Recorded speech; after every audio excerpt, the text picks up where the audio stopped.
what do you like? You want to talk about the shiniest baby, and then take our mains last. Yeah, yeah, let's do it. Paladin's a good one. Paladin Paladin gives so Paladin's much. my least favorite tank as it sits today in Shadowbringers because in Shadowbringers it is the rotation that has the least forgiveness. It has the least on ramps once you've screwed up, right? Like as a warrior main, if Oh you yeah, if you like say you have fall to off, clemency at a if moment you or fall off, anything. there is another on ramp onto rotation where you're right back where you need to be and you're Hmm. fine. And like yeah, your inner release window might get a little off if you forget to use it, but for the most part, like it's clean. It's fine. Like sometimes XIV analysis says that like I used more inner releases than I was supposed to because Like like I don't even maybe know how you it's didn't put a guessing fell that. cleave in your buffs, right? But But like Paladin, the moment I screw it up, like Goring Blade is tuned exactly how long it needs to last, like 21 seconds. Like, yeah. no, we could put it at 30 and you just always clip it. No, no, no, no. We are going to tune it exactly to where it needs to be. Yep. Yep. And And then you do, have you seen the atonement shifts too, where you're like, you only use two of them, and then you put a goring back up, and then you put an atonement in your fight or flight, and then you royal authority back into three more. So you get four atonements in a window instead of three. And that's big brain. I think they're making a lot of changes to prevent players from doing that. so the other Sure. problem is from a hotbar standpoint. I know Brian plays controller and he always complains about wasted buttons. Mhm. And people who just don't like managing a lot of hotbars. I get it. I play ESDF so that I have more buttons, so buttons never bother me. Oh, okay. But so I move to the right so that my pinky can help pull some weight. That's an old WoW habit. So the Paladin, there are whole buttons, and we're going to talk about this again with Gunbreaker, Sure. where there are whole buttons that just like sit idle collecting dust until they come back around, and the new drop 1,000 swords on them does very efficiently use your buttons. Yes. Yes, they PvP'd it. Yes, and I don't think that on its own made the job easier, right? So like Mario's a game I can't beat, and it only has like 3 buttons. So like less buttons on Sure. its own does not Just go mean beat less Ghosts and Goblins complex. right now. Yeah, so like buttons on its own does not equal complexity. Pushing 1 through 17 in order is not hard, and yet pushing 1, 2, 3 and a bunch of weird, combos like your librarian inner Dewey Decimal System, that's intense. Yep. So my wife worked in the library in college, and like what she can do on a 10 key just makes my head hurt.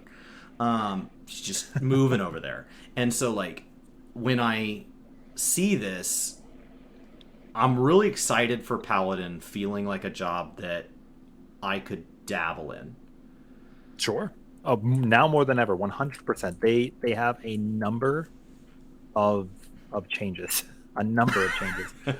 One thing I actually haven't done yet, and I really meant to, is check, and maybe you had, was check if any of the levels that you acquire abilities changed from old skills as far as the leveling experience goes. I mean, obviously we are speaking from, a level cap point right now and playing at 90, but there'll be players who are going to level these jobs up for the first time, that may receive quality of life, but I I don't didn't think anything I changed. didn't take note of any of that with tanks, so if it happened, it wasn't something I grabbed. As opposed to there were DPS jobs, especially like Monk, where it was literally noted by them, or Yep. Summoner, where like it's just going to work so differently now. Where like the They had leveling to. experience, honestly, it makes me wonder how the leveling quests are going to work. Like, does it just break those scenarios? If you've ever gone back and done like Mhm. any of the healer quest lines where like you just don't have it, they're Oh like yeah. you There used to have there was a Mass point where Asuna and now you Summoner don't. had Like, Tri Disaster taken away, and the job quest still required you to use it in the form that it existed before, and you couldn't.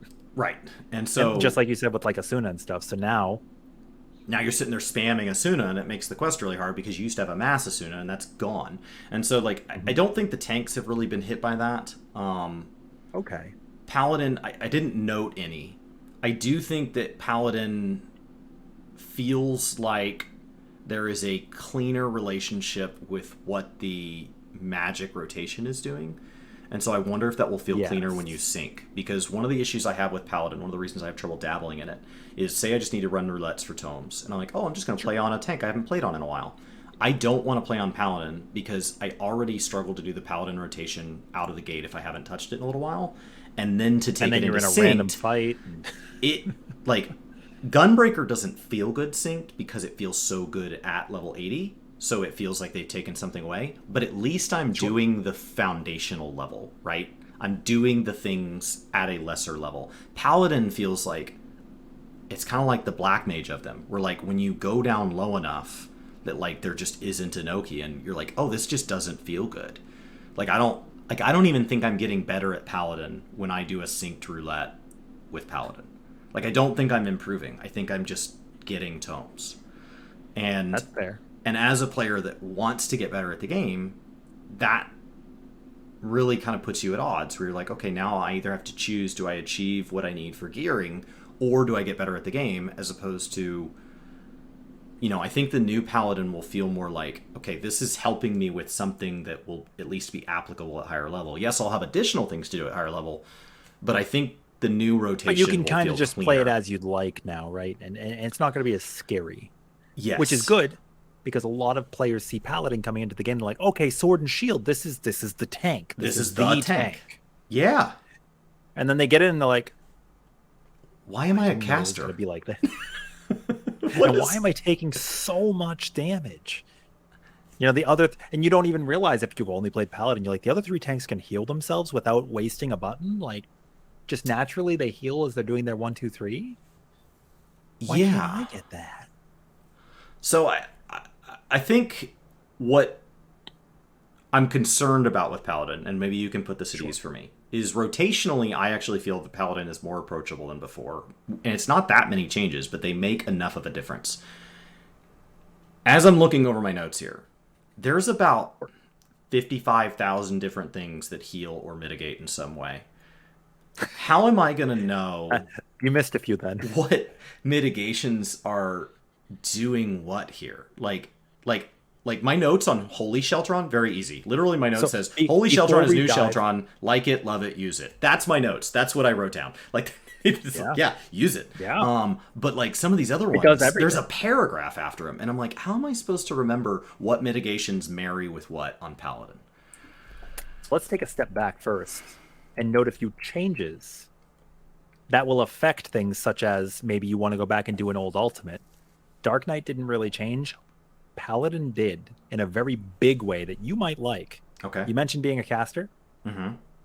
So at level 68, Requiescat now no longer has the trait as you're leveling that upgrades so you don't have cast times on Holy Spirit. That's now just part of Rec. You just now no longer have a cast time while you're in Requiescat from the moment you unlock it, which is great. Yes. Because you can go into UCOP, for example, use Rec, and move the boss or whatever you want to do while using Holy Spirit and block, right? Because it's instant cast. So that's fantastic. Yeah, I think that'll make sync content feel. One of the things that's really intimidating, having as somebody who's never cleared an ultimate, is I'm gonna have to go find a dummy. This was one of the questions asked. How do I get a level 70 dummy that I can sync down to 70 so that I can practice my 70 so you rotation? Could practice how it would play. And right. Yoshi P's response was, I've never thought of that. So like it wasn't even like, it was like, oh, like the response was, it was in a Q&A, so it was live. So he was like, and he goes, why would you, like, right. That's actually important. And so like, and I think he said, and he had to think about it for a second. And he said, I think what we would end up doing is we would give you the ability to go into explorer mode in synced dungeons. And that way that the synced portion was taken care of, and then you would drop a dummy that would drop at the and that would be awesome. And that would handle it. And so then that would be a long-term scalable solution where you could practice any level you want. Work forever. You want to zone into a level 55 dungeon and practice the 55 rotation. You can do that. Like, or whatever there is a dungeon at. Whatever level you could think of. Whatever level you can think of. If there is a dungeon that syncs you to that level, there is a way to practice the rotation at that point, which is really neat. So that's a great point. So I'll be able to practice my Requiescat's just such a painful part of the rotation for me, because it just feels like I have to forget being a tank for a bit and then do this weird caster thing. Not anymore. Plus, you're granted the 5 stacks, like Delirium gets with Dark Knight. Yes. But you have 30 seconds to use it. And that's big. So if I need to refresh my Goring Blade, I can. You could. And then I still have time to use my stacks. If I'm like, oh god, my Goring Blade's falling off, and like that may not be optimal rotation, but we're talking about beginner tank here that's like, I'm just trying to do the thing. I'm not going to give up Let's stacks. think about something else. So as a beginner tank, I mean, when you were first learning Paladin, did you ever make this mistake? Because I did. You use fight or flight, and then you accidentally use Rec 2, and now you're in both of them at the same time. Yeah, yeah.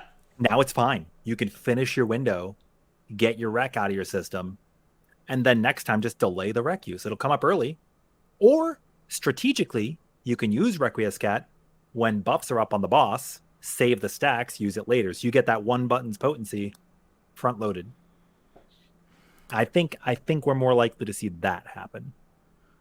So I'm sure Or this maybe will your skill let, speed's bad. I'm sure this will let like top end paladins just Oh, there's going to be a cringe lot inside. of creativity. But one of the things that like I've had people come into my stream, which is a very casual place, and people Sure. say, how do I just learn to tank in the first place? Paladin's my favorite tank. How do I learn?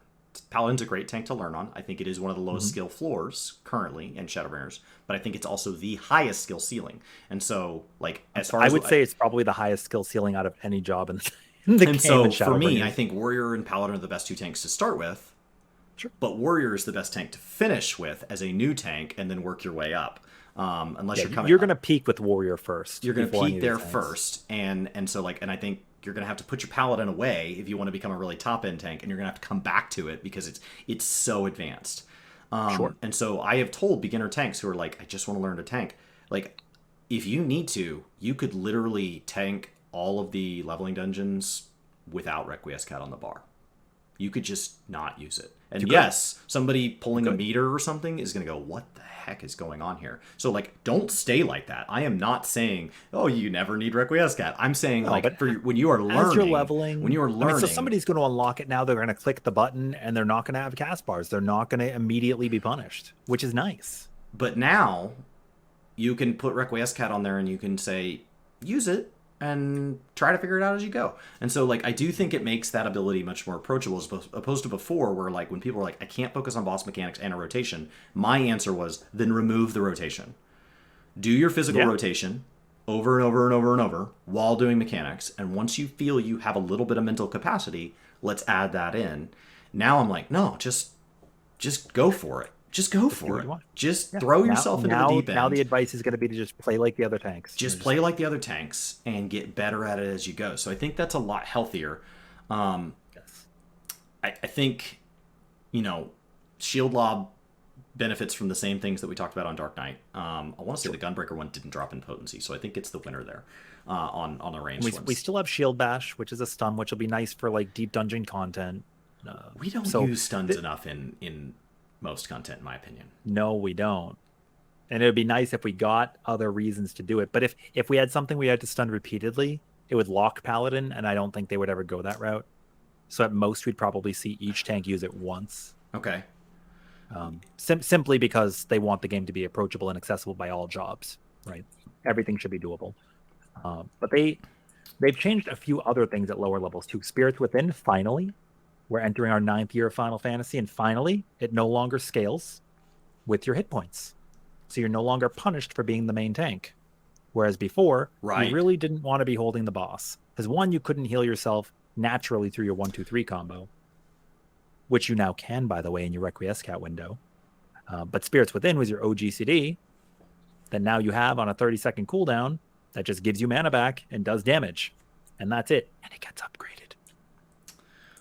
I think that there's the Requiescat combo used to also be calculated based on MP in the same logic. And so that is now just a flat use it when it comes up, and you're no longer trying to say like, oh crap, it's up and I'm not ready. Do I wait for my mana to come back or do I pop it now? It's like, no, just burn it. And while I don't believe we'll be using too many Holy Spirits outside of the window, it's probably more of a contingency for progression or an emergency situation where you had to clemency to heal to keep the party alive. So now you're like, okay, I had to just heal people 3 times and my Rec's coming up. Before Paladins would be like, I ain't doing that. I have to burst soon. And now you can just do it. Cover used to require all the party members to stay within the 10 yards. And so, right? And so cover used to be that if people moved, it broke cover, right? Am I just imagining that? The effect is still the same. So that it does work like that. If they're within 10, it stays on. If they break it, it doesn't remove the buff from each of you. It just deactivates the effect while they're away, and then they can come back in, which was actually a technique that you use for certain tank busters where it gave a debuff to somebody. You know, say I was in E9 and I took the first tank buster that gave me my debuff on me. You would take the second hit for me, or the first hit, and I would take the other one. You know, maybe I'll break cover range for a moment, and then I'll come back in and cover an auto attack or two for you. It's still going to work the same. Cover didn't change. Okay. That makes me a little sad because it does have an oath gauge cost. Because I thought it read as now you no longer had to stay inside the 10. Let me go over because I have it here. Takes all damage intended for another party member as long as said member remains within 10 yoms. So it will still be the same effect. Okay. So this is the one as it is right now. Or I'm sorry, this is the one as it is from the Media Tour. So it's still the same effect. I could have swore that one changed. 2-minute cooldown, 10 yards, and 50 gauge cost, which is fine. That's honestly not too bad. What they did change immediately is intervention. Now we are going to get Holy Sheltron in Endwalker, but intervention will be gaining all of those effects as it stands at level 62, which means that things like UCOB and UU and T and any old raids that you're going to tackle that came out after 62 this will apply to. Do you think Paladin moved up in what people will prefer in Synced content? So when you bring a Paladin to content, and you're thinking, you know, you're not just thinking, okay, play what you're good at. You're thinking, okay, I'm good at all four of them. You know, what are we going to do? Right. We're trying to optimize because we have new players or whatever. Right. So you'd bring a Paladin for a few reasons. Either you know that you're going to have to clemency to heal somebody, which you wouldn't do if you're fighting an enrage on a really difficult fight, or you bring it because it has extra party mitigation, right? You have Passage of Arms and Divine Veil. In this situation, Intervention and Sheltron use one or the other, but how many times are you both tanking something, or how many times do you need to shield a random party member that you wouldn't just bring the Blackest Night for, or whatever else you're going to use, Nascent Flash if it's after 70. Intervention, let's take a look at this. So before, it would reduce the damage that an enemy that a party member took, and if you had Rampart or Shelter, I'm sorry, let me redo that one. It would reduce the target party member's damage taken by a percentage, and it would also gain half of the mitigation of Rampart or Sentinel and Sentinel if you used both. Now they're changing it so it's only one of the effects, and you no longer get half of it. It's just an extra 10%. So if you use Rampart or Sentinel, you just get an extra 10%. So we're mitigating, 20%, 19% for 8 seconds, 4 seconds, while also giving a regen. That's pretty good. They're going to get a 250 potency regen for 12 seconds, and it will still cost 50 oath, but you're basically... Oh, I'm sorry. I'm actually misspeaking, aren't I? There's an additional effect on top of that. Yeah, so duration... My understanding of intervention is that the duration was extended by 2 seconds. But yeah, so we have 8 seconds. But the effectiveness buff from Rampart and Sentinel got nerfed, which makes you do get Knight's Resolve, which makes you less required to use Rampart and Sentinel to get effectiveness, so they feel less tied. But then you're getting a Knight's Resolve. You're getting an additional 4-second mitigation, and then so on that front end, and then you're getting in a hot that's going to tick out over 12 seconds, so that whatever they were mitigating in the first place is getting healed out, and so it shifts to being more of a standalone buff that seems like they're about to get slammed with something that they're going to have time to recover from, and that's where intervention goes, and you could actually save Rampart for another mechanic. Overall I think it's a buff. It feels like a buff. More often than not, you're mitigating one singular instance of damage, right? Like, there aren't many situations where you're like, I'm giving this person an intervention because they're about to be hit for like 8 seconds, like 9 times, right? Normally you're like, this person's taking a buster or a single spread or a single stack or something. Right. So you give them that one ability, and really, you're probably only getting it for that 4-second effect. So like an E11, anyway. You got a DPS out there that's going to be a bomb, and I'm going to toss it on them to protect them, or I'm going to toss it on the other tank, or something like that. So you get that extra 10% mitigation for the 4 seconds. Overall, this is going to be a buff, plus the hot. And if you did need to use Rampart, it's probably because you and your co-tank are each taking a Buster at the same time. Maybe like E2's Voidwalker. And in that case, it's going to be an even bigger buff, right? Because then you're talking 27% on you. I get my own Rampart. You get a heal. Yeah. Maybe you have Living Dead. I mean, there's a lot of healing going out on Paladin. Like, Divine Veil got a heal for level 88 and beyond. So it won't have that heal all the way up, but starting at level 88, Divine Veil is just going to just gain a heal out of thin air because it's Straight Walker and everything's going to get a little more complicated. These tooltips are just going to get longer and longer. Thank you for saying that. I had to double check something. Intervention's not going to be like that out of the gate. That one actually is an 82 trait. Oh. When we get Holy Sheltron, intervention upgrades. See, I'm reading the tooltips as they existed when we tried them, forgetting that we were 90 the whole time. Right. So the tooltip was already updated. Yeah. Traits matter. The level 82 trait walker, that's going to upgrade the intervention. So we're not going to get the heals before, but it's still... So it'll help with Shadow Song War as an ultimate. Yeah, 100%. 100%. When we go into Dragon Song War, it's going to be awesome. Yeah. It's going to be really awesome. Okay. But we still get the change to Sentinel and Rampart on the effect. That's still going to be an active change, which is going to be a nerf at old content, now that I'm thinking about that. So Paladin got a little bit of a nerf there. But at level 90, that's what we care about, right? And Divine Veil is going to be huge. Yeah, I mean, Sync's content, they do their best to preserve specifically the ultimates. The rest of the Sync content is honestly allowed to just do what it does. So, like, there's things that just break. Right. And with the stat squish, they've already said, like, we'll do what we can. Having lived through stat squishes in WoW, I'm not particularly worried. They really do shake out. There's a couple of, I will tell you, there's usually a couple little weird things that for some reason there's a boss mechanic that the way it calculates doesn't quite work with the new math. And so something ends up where, like, you used to be able to solo it, now you can't. Get a scaling echo, right? Yes, you will. But, like, I'm just telling you, like, there have been, like, old raids that were soloable in WoW, and then they weren't soloable because, like, something broke. And then there have been times where something was really difficult and we expected it to get a little easier, and it got ridiculously easy, and people farmed it repeatedly until Blizzard was like, oh my god, we have made this too easy. So, we might expect that from, like, Heaven and Higher Palace of the Dead. Maybe. I mean, I think Sage is just going to break those because, like... Healers in general getting the 1.5 second cast will allow them to do so much more in there. Yeah, so I think, yeah, there's definitely some strong things coming that direction. We'll see what Pharos does day one. I think he's going in with Reaper first, but... Angelus Daemonis too. Yeah. That's the boy I'm watching. So we're seeing a lot of buffs to healing across the board on Paladin that they weren't able to previously do. Namely, Holy Spirit is going to have a heal attached to it. So you're not going to have a regular 1-2-3 heal with your Goring Blade or anything, but when you go into Wreck and you're using Holy Spirit, you're going to heal yourself that whole time, which is great. Yes, it did gain a self-healed. Was that self-healed? Do you have the traits up? Does that self-heal there the whole time?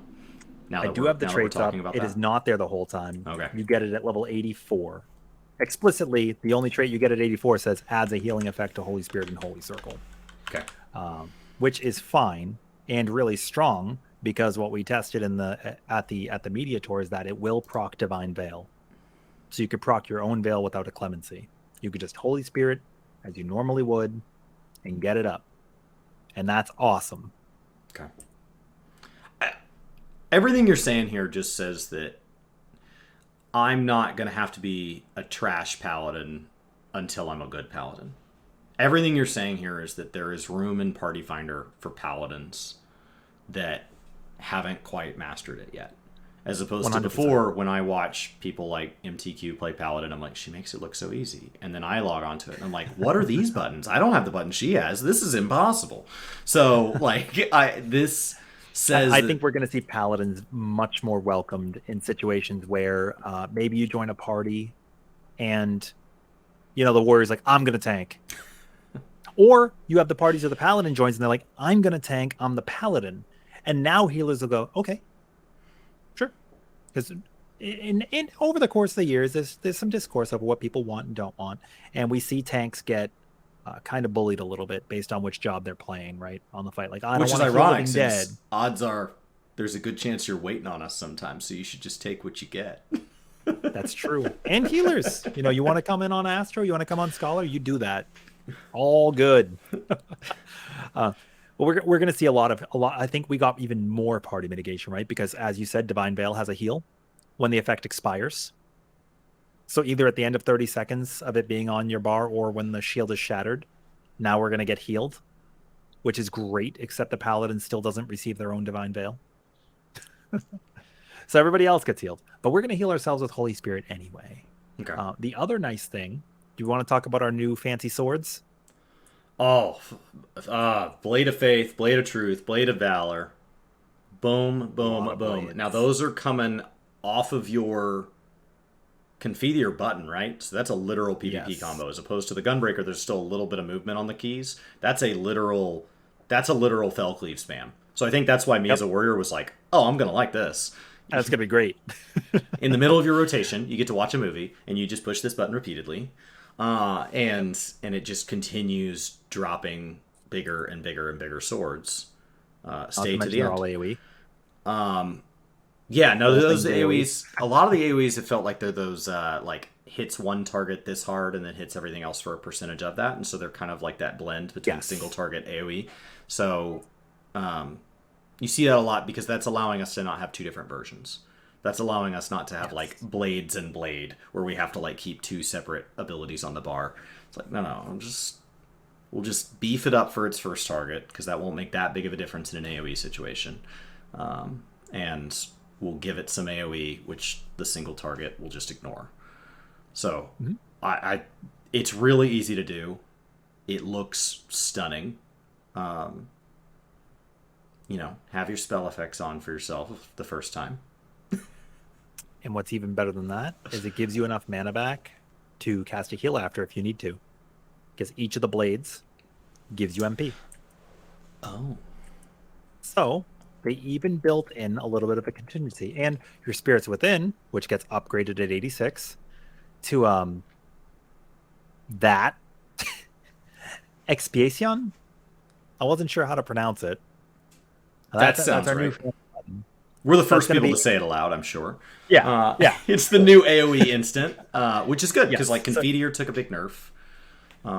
You've got Confiteor took a huge nerf. Took a huge nerf. Like we've been seeing 5 to 15%. I assume the physical buff was somewhere in that like 6 or 7% range based on like how much everything's been moving. So I assume it's in that like single digit percentage. And Confiteor took just a massive hit. But like while it took a huge hit, it got blades attached to it later, and then it got Expiation to help kind of toss an instant in the mix that should help offset that potency. I mentioned that one here specifically because each of these abilities is going to give you 500 mana. You need 2k to cast a Clemency, so you're going to use that instant plus your 3 blades and sit at 2k after. So if you do got to cover somebody, you'll be able to. Because Confiteor cut over half. So it's got to cover some ground. Because 850 to 400 might be the single biggest nerf I've seen in all the tooltips. It's additional bonus from that too. That Blade of Valor at the very end shares a dot with Goring Blade, and it's AoE. Yes, and it's AoE. And it's AoE. The Blade of Valor. Stay to the end. Stay to the end of that film. Like that is absolutely a Marvel movie. Stay to the end. Keep hitting that button until you've seen the biggest blade come down. Because that last one hitting, it's a monster. I'm just doing quick math on that. That's like 21 seconds of an 80 potency dot. It's going to be your Goring Blade. It's Goring Blade is 65 potency. It's a little bit stronger, actually, which is nice. So I'm sure we'll see some theory crafters doing some minute decisions on that. But the point is, you no longer finish your rec window and put Goring back up. You're going to finish your rec window and have Goring put back up for you. And if you think about it, Paladins who already know how to play their rotation, this isn't going to change much. Before you used to do 4 Holy Spirits, Confiteor, and then you do your Goring Blade combo, right? Mm-hmm. So you're hitting a total of 8 buttons. Now you can do 4 Holy Spirits, a Confiteor, and then Blade, Blade, Blade, which is another 8 buttons. So you're doing the same thing, just more damage, which is nice. I think overall I'm excited about it. Yeah, me too. Me too. It's It's the gonna be only tank that in my notes I say grab the clip. It's like when I'm filming my videos, it's like be sure you grab the clip. Like I think animation wise, it's the big winner. I think it looks good for the fact that it's the poster boy for Endwalker. It looks good, Mhm. looks sharp. It felt like a tank. And with the amount of healing it has, for the fact that new players might come in and gravitate to it because it's the sword and board, I will say that a competent Paladin feels like the tank that will be the easiest to say healer semi AFK or healer is a sage that's really trying to maximize their DPS and forgot to put on Cardion or whatever. Yep. And so like I would not be surprised if this is the number one progression tank out here. Paladin feels like a winner, which as a warrior main was hard to admit because I will say that like Paladins have been the one that I've enjoyed poking fun at all Shadowbringers. It's been the rival. It's felt like the opposite end from Warrior, and I've enjoyed Warriors were the boys for like forever. I've Forever. enjoyed, you know, like when we have a podcast with a Paladin main, I'm like, I think it's great that some people want to be Paladin. Not everybody gets to be the best tank. And it's been fun to poke fun, but like in all seriousness, I think Paladin was a big winner this expansion. I think there's a lot to be excited about here, and it's not just getting a gap closer. It's not just getting something that they were like we should have already had. They added they did add the things we should have had with Spirits Within and stuff, but they added so many new shiny blades. It's a big buff to Frosty and Zeph, the only paladins in the world. It's great that there will Frosty finally doesn't be just more play than two of Paladin. you. You're right. He also runs Mog Talk. I swear I've seen him on a Dark Knight. I saw him Black Mage in PvP. Allegedly. So yes, it's exciting to see. It's exciting to see this. It's been fun talking about the two tanks that you and I are gonna level up and then not play as much. But I think it's time to talk about. I think it's time to talk about our mains, our babies. Yes.